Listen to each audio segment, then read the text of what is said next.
Espero que todos se encuentren muy bien.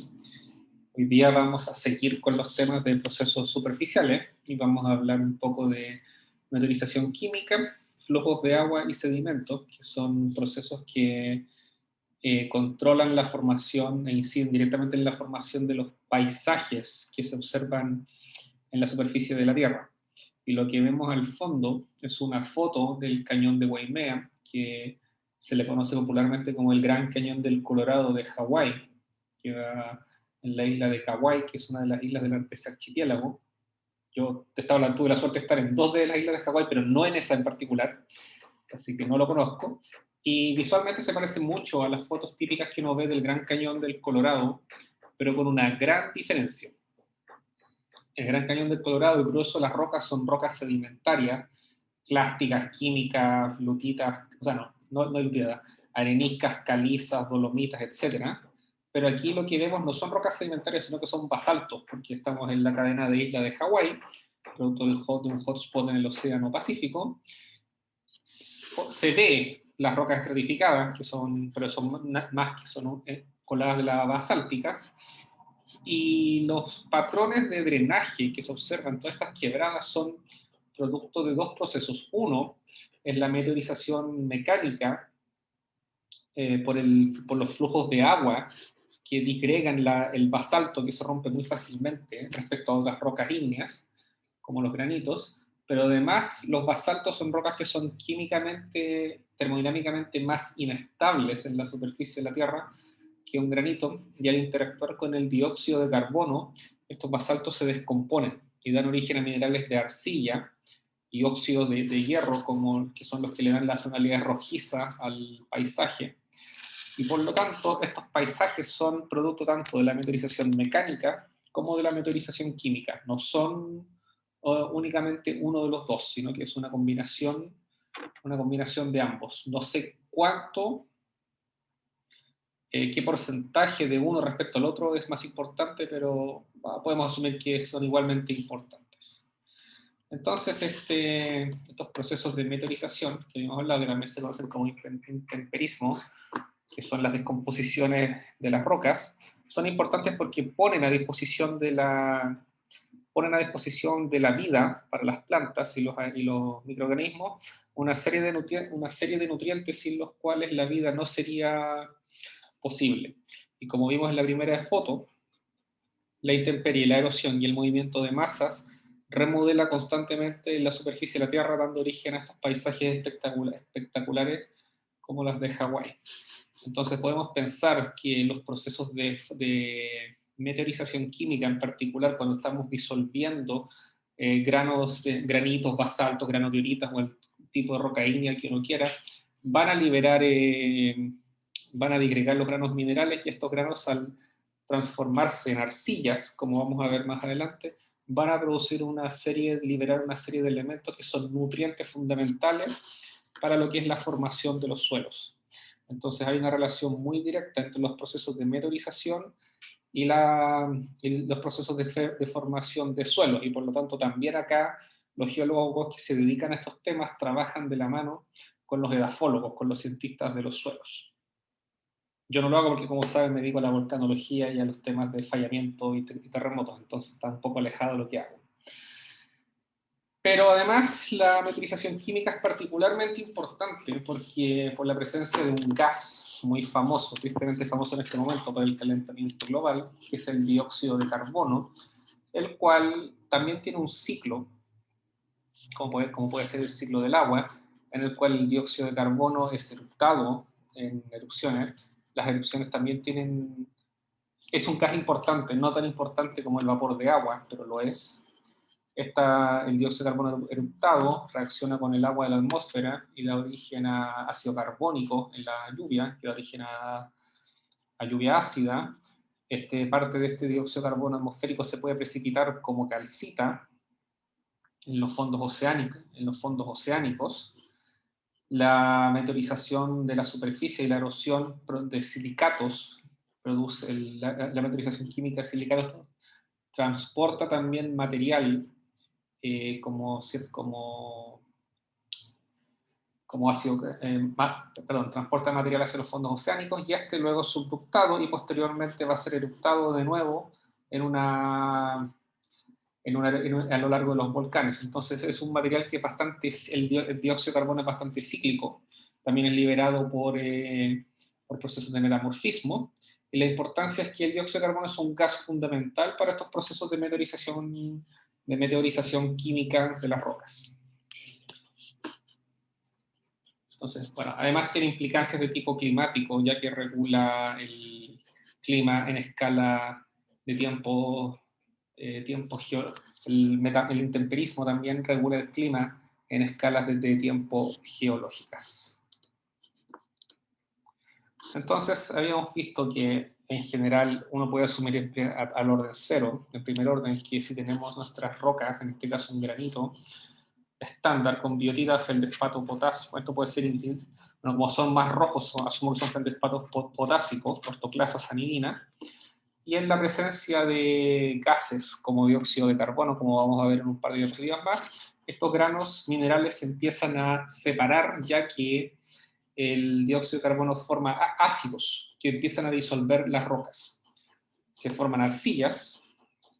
Las arcillas son minerales que son muy termodinámicamente estables en la superficie de la Tierra, pero son minerales que se disgregan muy fácilmente. Entonces, en presencia de agua, estos restos de granito son posteriormente transportados, y al transportarse, estos cristales, o más bien ya cristales meteorizados, se redondean, y eventualmente cuando son transportados, por ejemplo, hasta las playas, pueden dar origen a las arenas que tenemos en la superficie en las costas. Entonces habíamos visto que la estabilidad de los minerales respecto a la estabilidad de los minerales está directamente asociada a lo que es la serie de Bowen. Los minerales que cristalizan a más alta temperatura, como por ejemplo los olivinos o las plagioclasas cálcicas, que son más representativos de las condiciones de presión y temperatura del manto, que no son las condiciones de presión y temperatura que hay en la superficie de la Tierra, suelen ser los menos estables. Entonces, en presencia de agentes mecánicos, como por ejemplo el agua, o de agentes químicos como el dióxido de carbono, que con el agua forma ácidos, son los minerales que primero se van a disolver y son por lo tanto los que tienen una utilización química más rápida. Por el contrario, el cuarzo es uno de los minerales más estables que hay en la superficie de la Tierra, y es muy difícil que este mineral sufra meteorización química. Cuando todo se meteoriza, químicamente lo único que queda son cosas como la hematita, como estos óxidos de hierro que dan las tonalidades rojizas a los paisajes donde hay mucha meteorización química, como por ejemplo el cañón de Waimea que les mostré en la primera diapositiva. En general, la meteorización química no es independiente de la meteorización mecánica, por lo tanto se autoinducen, y como les decía, puede ser un poco difícil saber en qué porcentaje uno es más representativo que el otro de los procesos que se están observando en una cierta zona. Como la meteorización química implica un cambio en la mineralogía, es en estricto rigor un proceso de metamorfismo, pero en geología, cuando uno habla en el sentido estricto de metamorfismo, se refiere a condiciones de presión y temperatura elevadas, que no son las que ocurren en la superficie de la Tierra.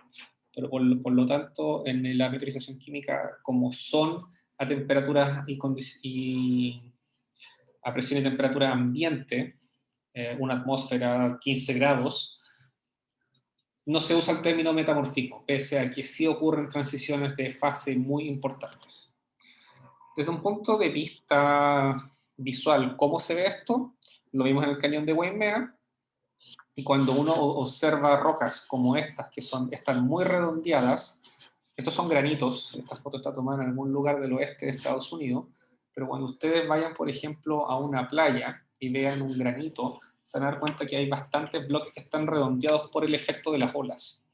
Y también, entonces hay una parte mecánica, pero también el redondeamiento también puede ser por una parte química, ya que lo que hace es, como muestra la figura de acá de la derecha, la meteorización, el weathering, ataca suele redondear todos los bordes rugosos que tienen en las rocas. Entonces, estas tonalidades, estas morfologías redondeadas, son evidencias de estos procesos de weathering.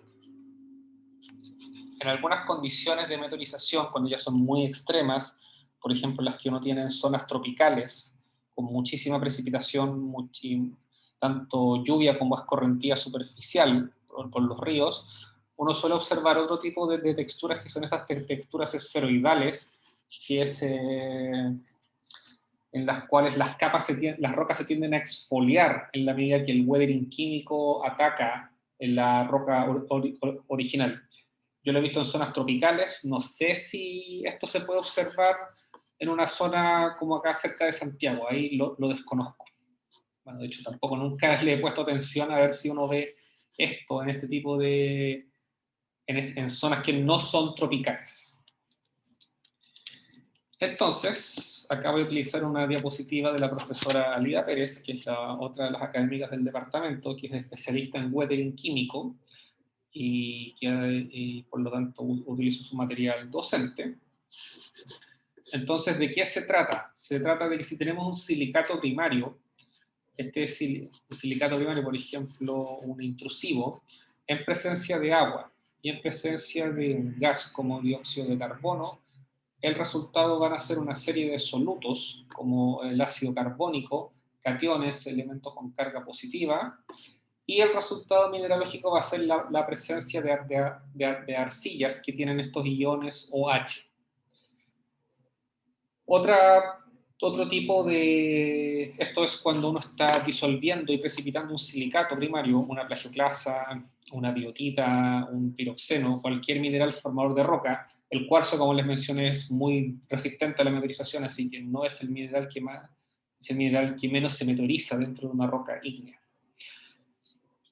Si uno tiene, por ejemplo, otro tipo de meteorización, puede ser los procesos de oxidación, desde hierro 2 positivo a hierro 3 positivo, donde tomar un mineral ferroso, un mineral que tiene hierro, como por ejemplo la fayalita, el olivino rico en hierro, donde en presencia de oxígeno y de agua se forma un hidróxido de hierro, que es el que le da la tonalidad rojiza a los suelos, en particular en zonas donde hay mucha agua, como en islas tropicales como Hawái o la Reunión.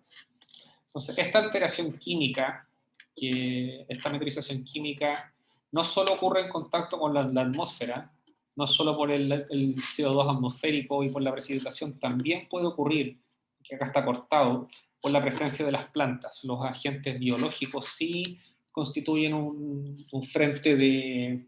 También contribuyen a la meteorización química, pero ahí eso escapa un poco...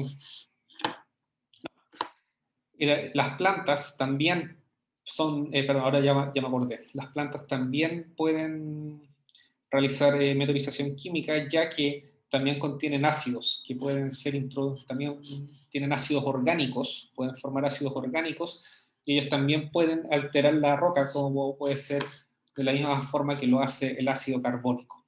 Ahora, ¿cuánto de la meteorización de las plantas, qué tan importante es respecto a la meteorización de los silicatos por la presencia de CO2? Es algo que ahí lo desconozco, así que lo desconozco completamente. Pueden pensar que si esto depende del CO2, el aumento del dióxido de carbono en la atmósfera, como ha estado sucediendo hace 150 años, también puede producir un aumento en las tasas de meteorización química. Entonces eso es algo que uno puede imaginar, sobre todo para los corales, cuando los corales son carbonato de calcio, pero la presencia del aumento de CO2 en la atmósfera también termina por acidificar los océanos. Entonces ahí también se produce un proceso de meteorización química. Así que el CO2 no solo tiene un efecto sobre la temperatura, sino que también sobre los procesos químicos que ocurren en la superficie de la Tierra. Entonces, ¿cuáles son las reacciones que ocurren, estas reacciones químicas que ocurren? Vamos a considerar que tenemos una roca intrusiva genérica que tiene plagioclasa, cuarzo, biotita, anfíbola y feldespato potásico, ortoclasa en particular, en proporciones variables de diverso tipo. básicamente es para decir que tenemos un intrusivo de composición félsica, desde una granodiorita más arriba, hasta un granito, y dependiendo del tipo de mineral, y dependiendo de cuál es este mineral, el resultado del weathering va a ser muy distinto. Si tenemos cuarzo, el cuarzo no tiene meteorización química, sino que los granos se sueltan cuando la roca se empieza a disolver, y el resultado luego del transporte de estos granos de cuarzo en general suelen ser areniscas, rocas clásticas de grano relativamente grueso, que tienen muchos cristales de cuarzo redondeados, donde el redondeamiento es por el transporte de estos granos desde la fuente. Cuando uno disuelve feldespato potásico, el resultado es potasio suelto, que se puede, disuelto, perdón, que puede incorporarse en las lutitas, o puede estar en una solución con un ácido para formar otro tipo de rocas sedimentarias químicas como el chert, o las arcillas, que son los componentes fundamentales que tienen las lutitas, rocas clásticas sedimentarias de grano muy fino, de las cuales en Chile no hay muchos, a menos que vayan a Magallanes, donde lo que más hay son lutitas y areniscas. Porque ahí estamos en presencia de una gran cuenca sedimentaria, de que al menos en esta parte de Chile casi no hay, acá son puras rocas volcánicas e intrusivas, básicamente. Si tenemos plagioclasa,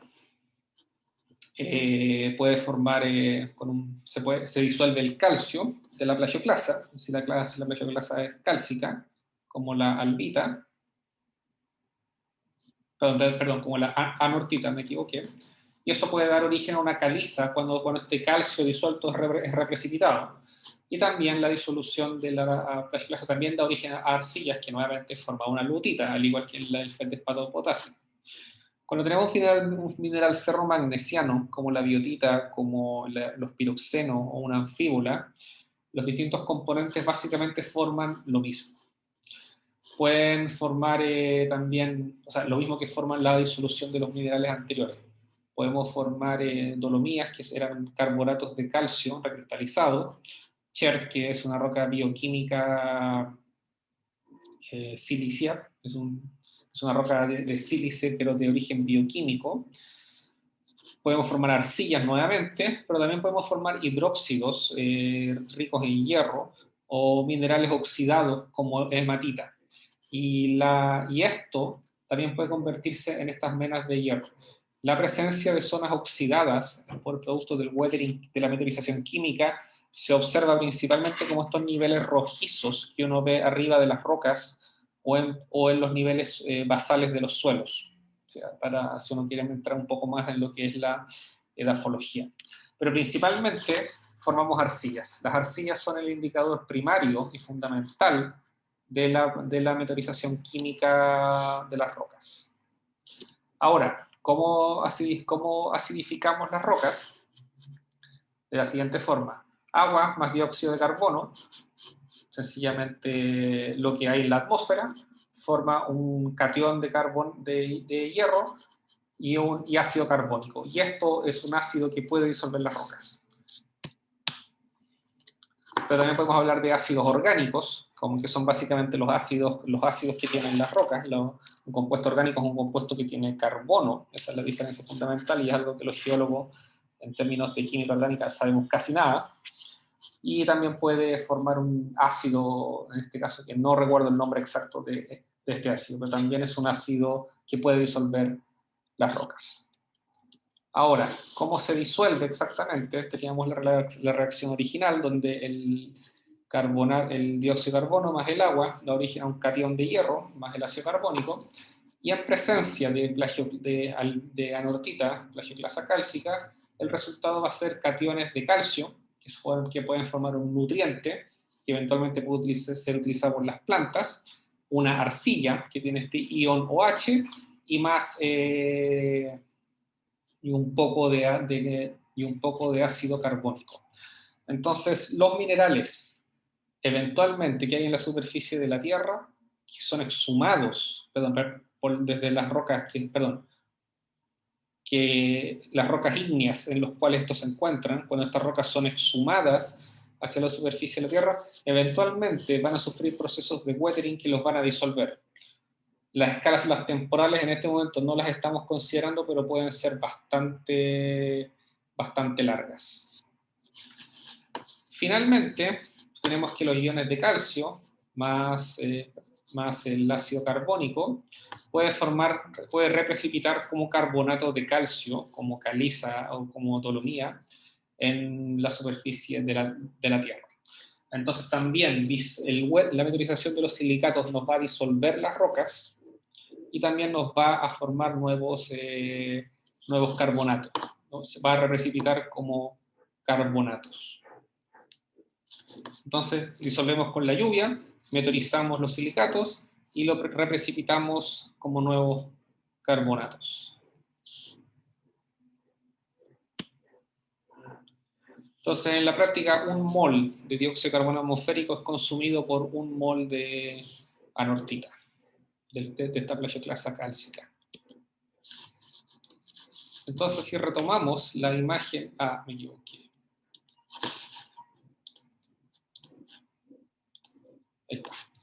Si retomamos esta imagen que habíamos visto anteriormente, el ciclo del carbono tiene una influencia directa sobre el proceso de meteorización química, ya que los magmas, como les dije, tienen dióxido de carbono, el cual interactúa con la atmósfera, formando ácido carbónico, el cual puede disolver los silicatos que hay en la superficie de la Tierra, los cuales son transportados a los océanos. En los océanos esto puede reprecipitar y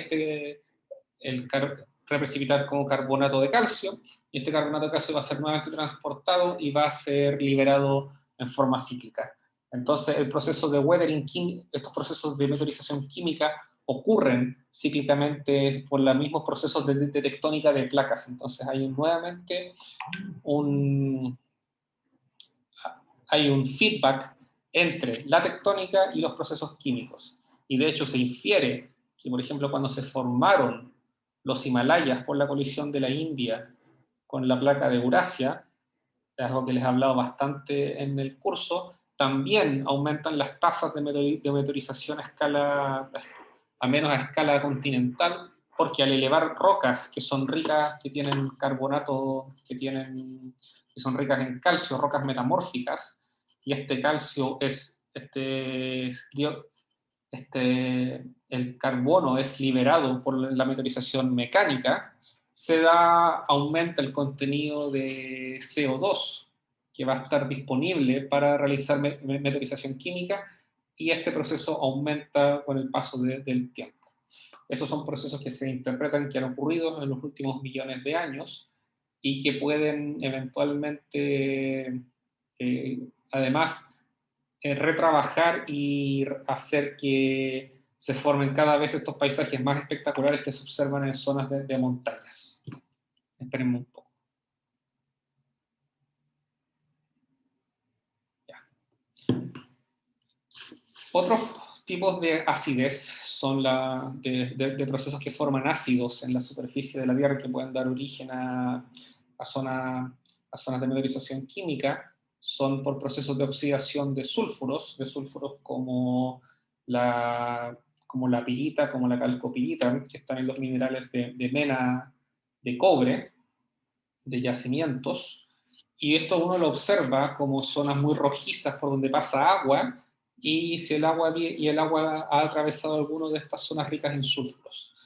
Esto también ocurre en forma natural, estos drenajes ácidos. Por ejemplo, si uno encuentra por ejemplo, cerca de volcanes como los nevados de Soyipuya en la región de la Araucanía, yo he visto que hay ríos que son naturalmente ácidos porque porque están en interacción con zonas ricas en azufre, y este azufre hace que este azufre tiende a drenar y a oxidar y a realizar meteorización química de todos los suelos por los cuales pasan estas aguas. Entonces, las zonas volcánicas o con sulfuros son zonas donde uno ve meteorización química en forma natural y probablemente a una escala más rápida que la que se observa que la que se produce por la meteorización, por la presencia del dióxido de carbono en la atmósfera. Esto también es algo que producimos los humanos, que es lo que se llama el drenaje ácido, que es una cosa en la cual muchos geólogos trabajan, donde se usan muchos conocimientos de geoquímica y termodinámica, porque pueden imaginar que si tenemos un yacimiento de cobre y parte de este yacimiento es, y hay relaves del yacimiento por los cuales se infiltra agua o tienen fluidos todavía, estos fluidos probablemente van a ser ácidos y van a terminar por producir estos drenajes que están llenos de estos drenajes rojizos, que son esta consecuencia de estas aguas ácidas, y por lo tanto producen problemas ambientales importantes. Mientras que otro es la lluvia ácida, debido a que ocurre naturalmente por la presencia de CO2 en la atmósfera, pero las emanaciones excesivas de CO2 tienden a aumentar el efecto de la lluvia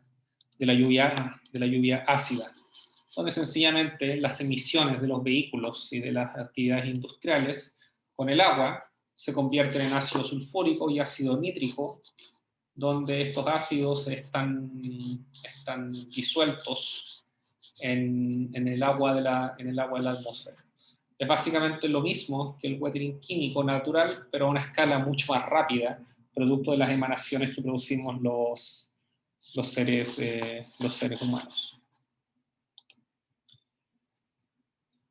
Bueno, esto es un poco para mostrar que hay zonas, sobre todo en zonas que hay alta actividad industrial, como en el como en el este de Estados Unidos, en rojo, donde las rocas que estaban originalmente este granitoide muy rojizo por la alta presencia de feldespato potásico, termina en una roca que está completamente meteorizada como la que se observa acá. Pero eso también depende de la cantidad de actividad industrial que produce estas emanaciones excesivas que pueden dar origen a la formación de ácidos. Entonces ahora vamos a cambiar un poco de tema y vamos a empezar a hablar de agua, de recursos de agua. El agua el agua es importante para todos, no es solo una cosa en la cual los ingenieros civiles trabajan, sino que los geólogos también, a nosotros nos importa mucho el agua, porque el agua, además del viento y los glaciares, juegan un papel importante en producir los cambios en la superficie de la Tierra. El agua, a través de la erosión, la meteorización química, también produce efectos importantes sobre la superficie de la Tierra. También el agua es importante, como habíamos visto cuando estamos estudiando procesos ígneos, para la formación para la fusión de los magmas, y también forma parte de la estructura de los minerales como iones de hidróxidos. Entonces, y también hay agua subterránea, que son las que se drenan que se sacan en muchas zonas del norte de Chile, donde no hay escorrentía superficial. Entonces, el agua es un fenómeno es un material terrestre increíblemente importante, también ya sea para el consumo humano, como vemos, donde ha habido muchos problemas como en Petorca, o en algunas zonas como el Valle del Elqui, que son zonas naturalmente áridas, o incluso en zonas donde hay muchísima agua, como en los ríos más caudalosos torrentosos de Chile, como el río Báquer. También las aguas son importantes porque en presencia de ellas es que se forman muchas de las rocas sedimentarias, en particular las rocas sedimentarias clásticas, donde los tamaños de los granos son evidencia de una variedad de procesos de transporte en agua, en los cuales estos granos han sido trasladados desde su fuente hasta los puntos de precipitación. Así que con todo esto no es más que claro por qué a los geólogos nos interesa entender el rol del agua en la superficie y el interior de la Tierra. Esto es casi como una foto de una clase de geología, de una clase de geografía de un colegio, pero no importa, siempre está de más repetirlo, que es sobre el ciclo hidrológico del agua, en el cual el agua se evapora de los continentes, sencillamente porque la superficie está más caliente, o del océano, para formar vapor de agua en la atmósfera. Este vapor se condensa, forma nubes, y eventualmente esta agua va a ser liberada ya sea como precipitación sólida, como nieve, como precipitación líquida, como lluvia. Esta agua vuelve a la superficie de la Tierra y da origen a escorrentías como quebradas o como ríos, pero parte de esta agua también es infiltrada al interior de la Tierra, dando origen a acuíferos, que son las capas de roca que tienen agua en los poros de ella. Eso es algo que los geólogos también trabajan harto en temas de aguas subterráneas. Y eventualmente esta agua va a ser transportada hacia los océanos, ya sea por escorrentía superficial o por descarga de agua subterránea, o va a evapotranspirarse para volver a la atmósfera y producir un ciclo, una secuencia cíclica de procesos de transporte de agua. Entonces, ocurre en todo el planeta, nos entrega el contexto por el cual estos procesos son importantes, y metiéndole un poco de números de qué estamos hablando. El agua que está contenida en la hidrosfera, el 97% está en los océanos, 2.8 está en todo lo otro, de los cuales 2.15 están los glaciares, y en particular en las glaciares de la Antártica y de Groenlandia, que son las casquetes continentales más grandes que hay de hielo. Todo el resto, ya sea el agua subterránea, los ríos, la humedad del suelo, etcétera, es casi insignificante respecto a los contenidos de agua que hay en los océanos y en los glaciares. Y esta figura, lo que muestra acá a la derecha son los porcentajes, los números, que nos muestran en términos relativos cuánto se evapora de los océanos y cuánto precipita, y la diferencia de estos números que son proporcionales a la cantidad de masa, dan origen, tienen que ser compensados por otra serie de procesos en la superficie. Entonces, en las costas, en los océanos, la evaporación es más alta que la precipitación, pero también esta diferencia es compensada por la escorrentía que viene desde los continentes trasladando agua para que el balance de masa sea cero, para que no haya ni pérdida ni exceso de masa. Entonces el agua tiene un equilibrio en el cual está el balance de masa cero, entonces no se pierde ni se gana. Y este ciclo del agua, lo que lo gatilla en verdad es la energía solar. ¿Por qué la energía solar? Por la simple razón de que el sol, al calentar la superficie de la Tierra, produce procesos de evaporación y de transpiración, tanto en los suelos como en las plantas, como en los ríos, como básicamente sobre cualquier cosa que haya en la superficie de la Tierra. Está dominado y gatillado por los procesos, por la transferencia de masa, de calor desde el Sol.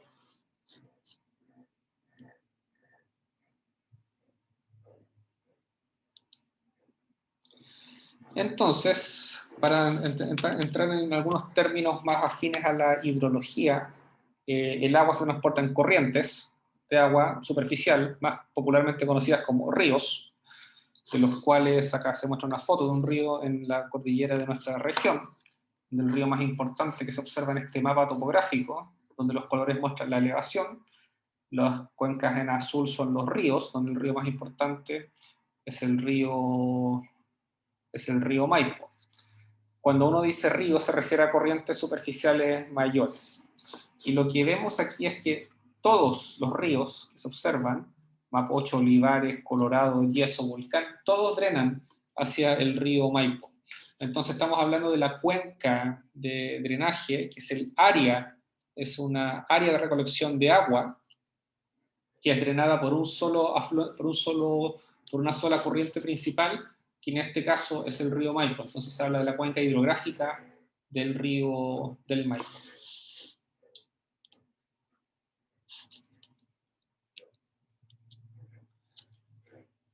Entonces, una medición fundamental en los ríos es algo que los ingenieros hidráulicos realizan y que realiza la Dirección General de Aguas, que mide la Dirección General de Aguas de nuestro país, la DGA, que es el caudal. Y el caudal es el flujo, para los que les gusta la terminología de mecánica de fluidos, la integral del área, del área multiplicada por la velocidad sobre el tiempo, perdón, la integral de la velocidad en función la integral doble de la velocidad en función del área, lo que nos da una velocidad por unidad de área, así de simple, y no es más que la velocidad multiplicada por el área por el cual fluye el agua. Esto es algo que se mide porque es importante para entender cuántos recursos hídricos hay sobre la superficie de nuestro planeta, y se mide en metros cúbicos por segundo. Por lo tanto, también pueden pensar que es el volumen de agua que pasa por es el volumen de agua que pasa en un río. Entonces, en teoría es fácil de medir. Se mide sencillamente midiendo la velocidad y midiendo el área de un río. Yo lo he hecho para esteros, trabajando en proyectos con colegas del departamento. Claro que eso uno lo puede hacer solo cuando el agua te llega hasta las rodillas. Si el agua son varios metros, no puedes medirlo de esa forma, sino que ahí tienes que tener una estación hidrográfica, que es algo más sofisticado. Pero en fin, el principio de medición es básicamente el mismo. Cuando los ríos son más angostos y se llevan la misma cantidad de masa que un río ancho, como el caudal es el mismo, disminuye el área, entonces la velocidad tiene que aumentar para que se mantenga el caudal. Entonces los ríos más encajonados suelen ser mucho más rápidos y por lo tanto más peligrosos para tratar de cruzar que un río ancho. ¿Y cómo se mide esto desde un punto de vista temporal? Esto es una curva de descarga de agua en pies cúbicos por segundo, porque está en la escala imperial, porque son las unidades que se usan en Estados Unidos. Esto es de una estación de un río en Maine, en un estado del noreste de Estados Unidos. Y vemos que el caudal es bastante bajo, es lo más bajo en el invierno, cuando el agua está congelada. En esta zona acá hay mucha nieve, es muy helado, entonces ahí se congela todo en invierno. Pero el caudal aumenta enormemente durante la temporada de primavera, equivalente al deshielo, cuando toda esta nieve se derrite y esta agua esta agua de la nieve va hacia los ríos. Hay tormentas estacionales en el verano y en primavera, pero en la medida que se seca, que pasa el verano, los caudales tienden a disminuir hacia el final del verano. Pueden aumentar estas si es que hay tormentas aumentan durante algunas tormentas de fines del verano o durante el otoño, pero nuevamente solo aumenta en forma notoria cuando toda el agua que está almacenada como nieve, en este caso, se derrite y va hacia los ríos. Y si les interesa ver curvas de este tipo para ríos de Chile, pueden visitar la página del CR2, del Centro de Referencia del Clima, de una plataforma que se llama CAMELS. CAMELS es obviamente camellos en inglés, pero es un acrónimo de varias cosas, solo que es un acrónimo chistoso o interesante. En fin. ¿Cuáles son los ríos más caudalosos del mundo? Ninguno que esté en Chile. Los ríos en Chile son muy pequeños, o sea, respecto a los ríos más caudalosos como son el Amazonas, que drena una cuenca que es básicamente la mitad del continente, la mitad de Sudamérica, ríos como el Congo, el Yenisei, el Yangtze o el Brahmaputra, que son los que drenan algunas de las cuencas más grandes del mundo. Y si nos vamos a escala mundial, los grandes ríos están en zonas donde se drenan grandes cuencas hidrográficas. Los ríos de Asia, como el Volga, el Ob, el Yenisei o el Lena, que son los que drenan todo Siberia, o los ríos como el Nilo, como el Congo, claro, como el Nilo, como el Congo, o los grandes ríos del norte de América, como el Mississippi, el Yukon y el Mackenzie de Canadá y Alaska, mientras que en América tenemos el Amazonas y la cuenca del río Paraná, que es drenada en el río de la Plata en Buenos Aires. Los ríos de Chile son extraordinariamente pequeños porque drenan desde la cordillera de los Andes hacia el Océano Pacífico, entonces no pueden formar grandes cuencas hidrográficas, a lo más miden, bueno, exceptuando el río Loa y el Biobío son ríos que no miden más de 150 kilómetros de largo, entonces forman cuencas demasiado pequeñas. Claro que si la cordillera estuviera, digamos, en vez de a 150 kilómetros de la costa, estuviera 500 kilómetros hacia el interior, probablemente en ese caso las cuencas hidrográficas que podrían formar serían de mucho mayor tamaño. Entonces, ¿qué tipo de... ¿Cómo se funciona el agua? Perdón, ¿cómo es que el agua entra hacia una cuenca? Bueno, por precipitación. Parte de esta precipitación se va hacia escorrentía superficial, o sea, agua que eventualmente va a llegar a un río, pero parte de esta se infiltra porque las rocas son porosas. Hay rocas impermeables como los intrusivos, hay rocas porosas como suelen ser las rocas sedimentarias clásticas, y ellas forman acuíferos y eventualmente esta agua va a llegar hasta los ríos, hasta las corrientes superficiales. La figura de la derecha lo que muestra es cómo aumenta el caudal luego de una tormenta. Entonces tenemos que hay que si aumenta la precipitación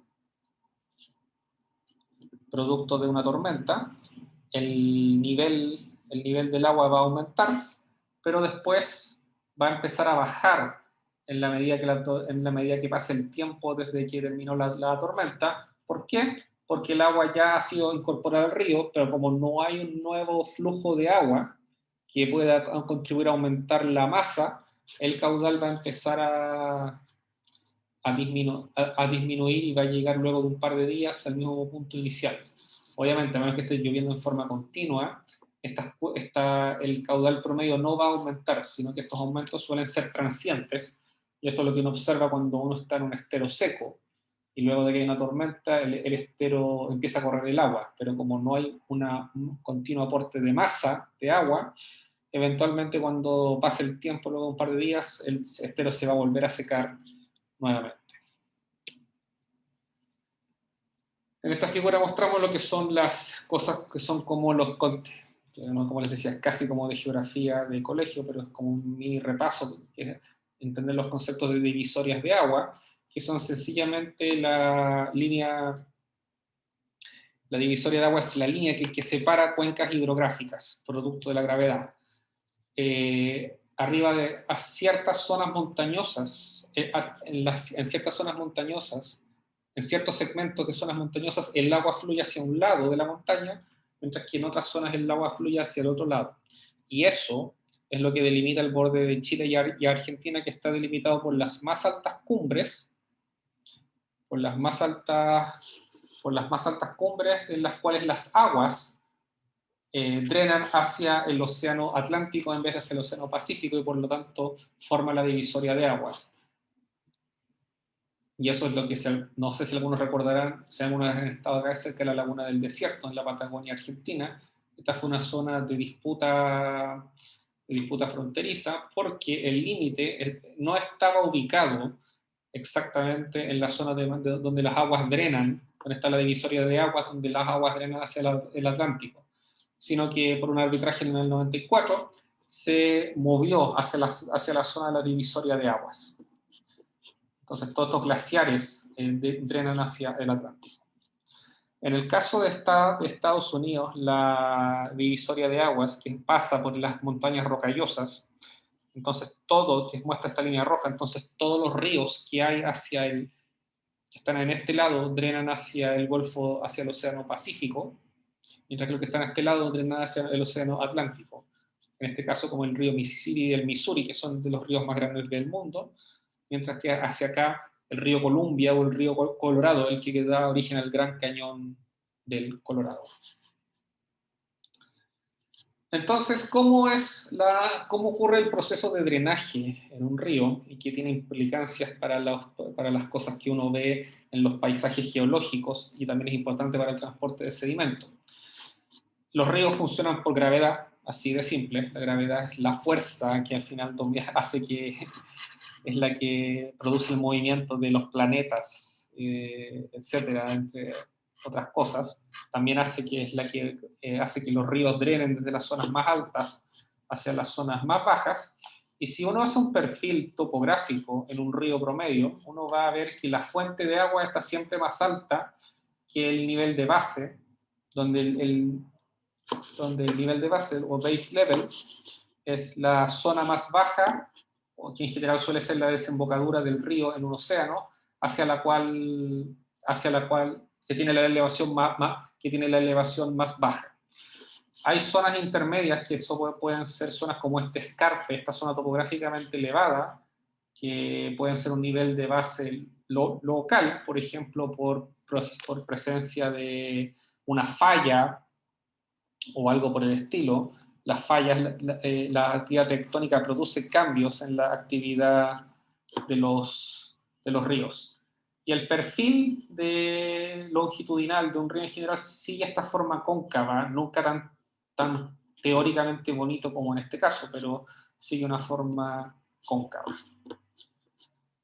Las áreas de drenaje suelen tener distintas formas. En general, en las zonas más elevadas, el perfil a lo largo, perdón, el perfil que corta el valle, el perfil topográfico que corta el valle de un río, suele tener distintas formas. Suele ser un valle bien encajonado en las partes más altas, puede imaginar el cajón del Maipo, mientras que en las zonas más bajas, como cuando el río sale del cajón del Maipo, los ríos suelen ser más profundos, pero a la vez pero además la topografía suele ser un poco más, no tan elevada. Y cuando ya salimos de las zonas más elevadas, los ríos lo que suelen hacer es excavar zonas cada vez más anchas, cada vez más anchas. Entonces la presencia dependiendo de en qué nivel del perfil longitudinal de un río nos encontremos, la morfología que va a resultar, que también resulta de la elevación y de la elevación, de la altura a la cual está el río, va a variar enormemente, donde en las zonas más altas, donde el río tiene que hacer un mayor trabajo mecánico para trasladar el agua hacia las zonas más bajas, la topografía suele ser mucho más abrupta y escarpada, como se observa en este punto. Si vemos, de nuevo, si consideramos el caso del perfil topográfico de un río, vemos que en las zonas más altas es donde es donde la elevación, es donde el gradiente de este perfil es más alto, porque la pendiente es mayor, y estas son zonas que tienen alta pendiente, los ríos son rápidos, el lecho es muy rugoso, puede haber muchísima erosión debido a que hay una gran pendiente, entonces el efecto el agua va a ir más rápido y por lo tanto va a transportar más, va a tener un mayor efecto erosivo. Pero en la medida que baja la pendiente, el efecto erosivo disminuye y empieza más bien a ser una zona de transporte de sedimentos. Mientras que cuando la pendiente baja mucho, en vez de ser zonas erosivas, son zonas donde se precipitan sedimentos. Entonces, material sedimentario transportado desde las zonas altas de una cordillera, por ejemplo.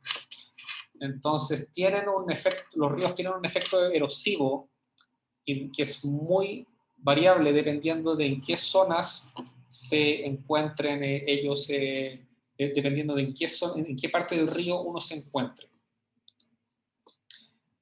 Entonces, en el fondo, esta flecha lo que muestra es que en las zonas más altas es donde ocurre mayor erosión y eso es lo que se denomina degradación, mientras que las zonas más bajas son las zonas que tienen más progradación, donde hay depositación de material sedimentario. Entonces, un concepto importante son los niveles de base, y el nivel de base es el nivel más bajo al que el agua de un río puede erosionar, y el nivel más bajo suele ser el nivel del mar, porque ese es el nivel cero, entonces hasta ese punto el agua va a ser transportada en un río hasta que intersecta con el mar.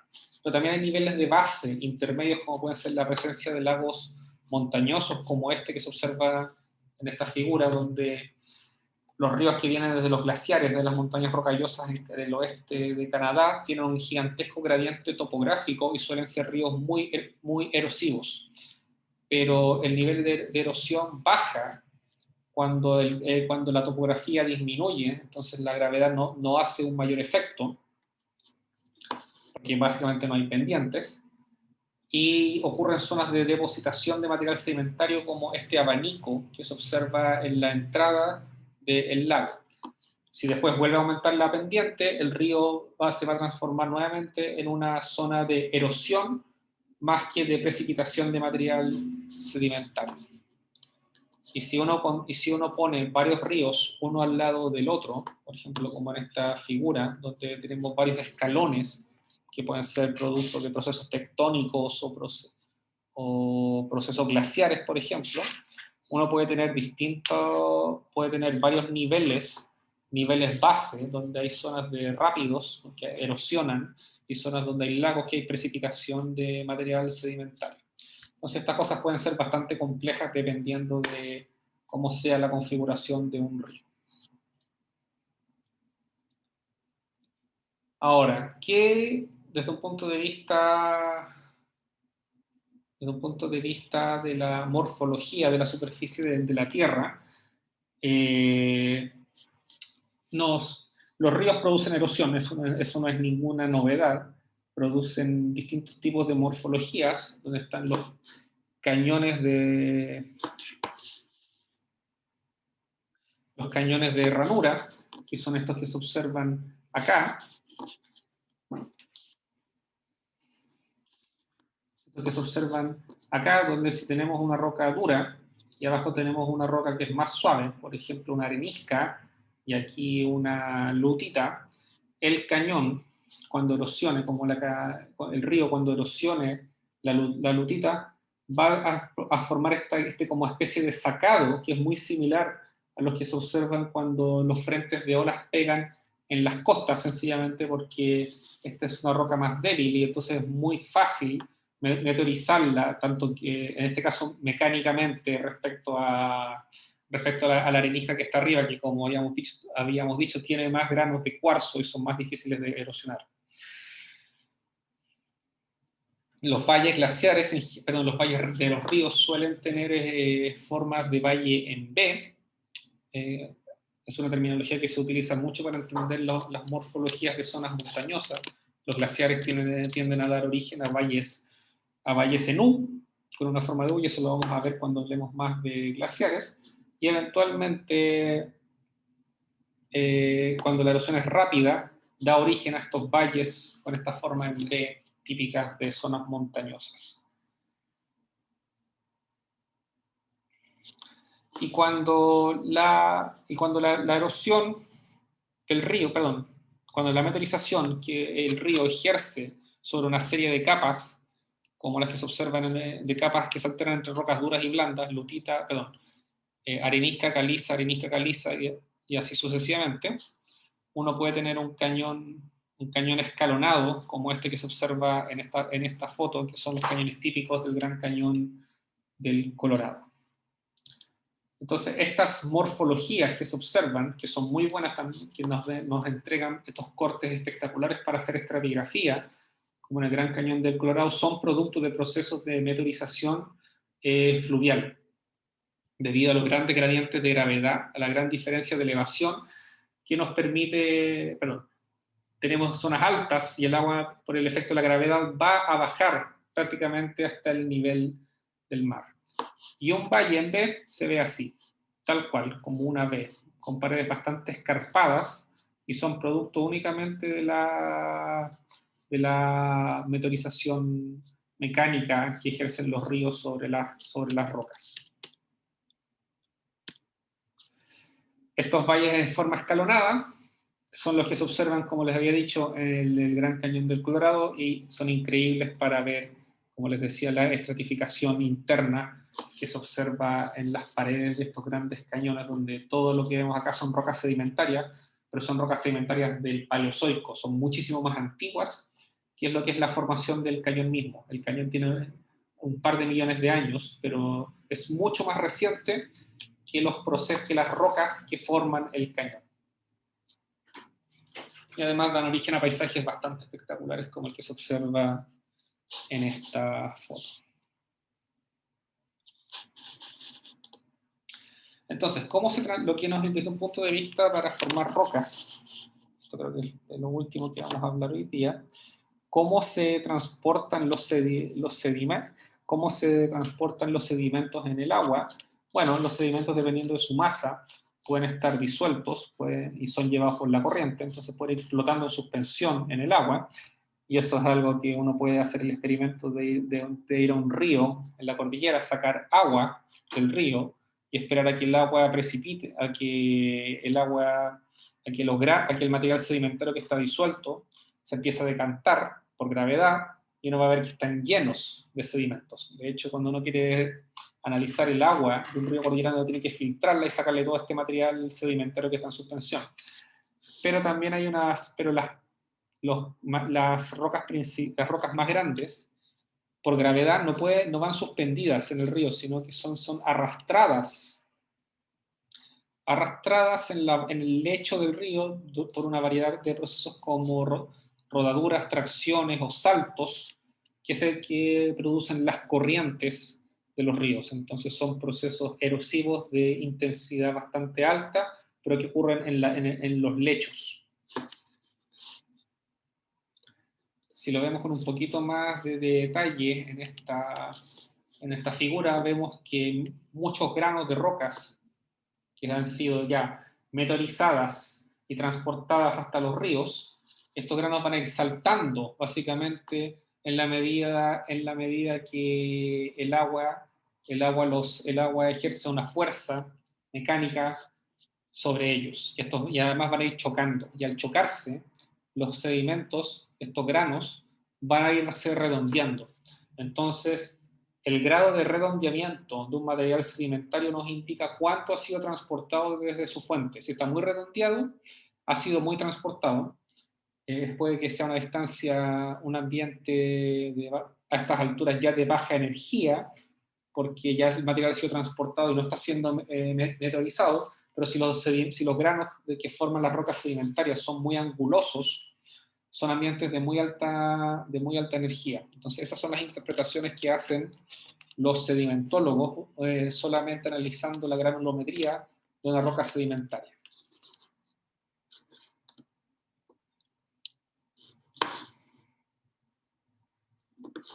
Entonces esta figura lo que muestra es como una especie de clasificación, donde vemos que dependiendo del tamaño de los granos que se observan en las rocas sedimentarias, clásticas, que son por acumulación de granos de otras rocas, tenemos granos desde el tamaño arcilla, lutita, esto creo que lutita, no me acuerdo la traducción bien, arenisca, gránulos, bolones, grandes bloques, y la clasificación depende mucho del tamaño. Y se forman sobre todo tipo de condiciones de velocidad, o sea, la velocidad puede ser bastante... Perdón, se forman condiciones de velocidad que van hasta 10 centímetros por segundo. Entonces cuando la velocidad aumenta, pasamos a una zona de transición, y cuando la velocidad es cada vez más rápida, pasamos a una zona de erosión. Entonces, el proceso en el cual estos granos que son transportados por las aguas eventualmente van a dar origen a una roca sedimentaria, depende mucho de la velocidad del agua, y en la medida que la velocidad baja, es cuando estos granos pueden precipitar y dar luego de procesos de compactación y litificación, dar origen a una roca sedimentaria. Entonces, cuando uno tiene viendo los redondeamientos en los tamaños de los granos, uno puede inferir varias cosas. En la medida que los granos son cada vez más de tamaños más similares, que los contenidos de arcilla disminuyen y que el redondeamiento de los granos aumenta, estamos cada vez más lejos de la fuente de los granos. ¿Por qué? Porque el material ya ha sido transportado, y eso es lo que se denomina la selección. Cuando los granos están bien seleccionados y son medios esféricos, y están redondeados principalmente, tienen una buena selección, y nos indican ambientes de ya a estas alturas, ambientes de precipitación de baja energía. Cuando los granos son bien angulosos, los que se observan en la roca sedimentaria, estamos hablando de ambientes de muy alta energía. Entonces los ríos forman el mecanismo principal que transporta este material disuelto, estos sedimentos que eventualmente van a formar rocas sedimentarias. Para terminar, con 3 diapositivas más, espero pasar más o menos rápido, los ríos no forman procesos, el transporte de sedimentos en un río no es algo que ocurre en forma estática, sino que va variando en el tiempo, y hay una retroalimentación con la tectónica. Y podemos pensar de que si en una zona de subducción, por ejemplo, o en una zona de colisión continental se está formando una cordillera, y esta cordillera se va a estar levantando, eso va a tener un efecto sobre los ríos. Y lo que sucede durante la formación de un relieve, cuando se levantan, es que los ríos tienden a erosionar cada vez más y tienden a migrar espacialmente para compensar por el aumento de la elevación, ya que estamos levantando, entonces tenemos más pendiente, y el efecto de la gravedad en estas pendientes va a estar aumentando al aumentar esta pendiente. Entonces, pero eventualmente la erosión que produce el río va a tender a degradar el paisaje y va a dar origen a otros patrones de drenaje, hasta que finalmente mucho de esto es erosionado, mucha de la superficie es erosionada completamente, y da origen a un ambiente en el cual los ríos tienen hartos meandros, que son estas curvaturas que tienen estos ríos. Entonces también se pueden utilizar como indicadores de actividad tectónica, y hay gente en la disciplina de geomorfología tectónica donde los ríos se utilizan para saber cómo una falla, el movimiento de una falla puede incidir en la formación de estos paisajes. Y esto es un ejemplo claro, bastante simple, es que si tenemos un río antes de un proceso de alzamiento, el río en un margen pasivo, donde no hay subducción, o no hay una colisión continental, el río puede llegar al mar. Pero cuando se empieza a levantar, la costa por el proceso de subducción, el río tiene que cortar por toda la zona que está siendo elevada para atravesar hacia la costa. Pero si el alzamiento es mayor que la tasa de erosión, eventualmente el río ya no va a poder fluir hacia la costa, sino que se va a desviar y va a tratar de buscar una zona por la cual pueda transportar el agua, que le requiera menor energía que tener que erodar toda la cordillera. Y esto es algo que se puede simular computacionalmente. Toda cordillera está sujeta a procesos erosivos de gran escala. Aumenta el viento, aumenta la precipitación, aumenta la erosión. Entonces hay un balance bien delicado entre el proceso de meteorización y el proceso de transporte y el proceso tectónico que da origen a las cordilleras. Entonces, un ejemplo de eso es que hay evidencia geológica de que cuando África y Sudamérica estuvieron unidas, antes de que se formara la dorsal del Atlántico, el río Amazonas podía fluir hacia el oeste, porque en esa época no había cordillera de los Andes, pero la subducción de la placa de Nazca a lo largo de millones de años, que forma la cordillera de los Andes, eventualmente hace que el Amazonas ya no pueda atravesar los Andes, sino que tenga que fluir hacia el margen pasivo, que es el océano Atlántico, una vez que se abrió la dorsal del Atlántico y que se separó el megacontinente de Gondwana. Entonces, con eso terminamos la clase del día de hoy. ¿Tienen consultas, preguntas?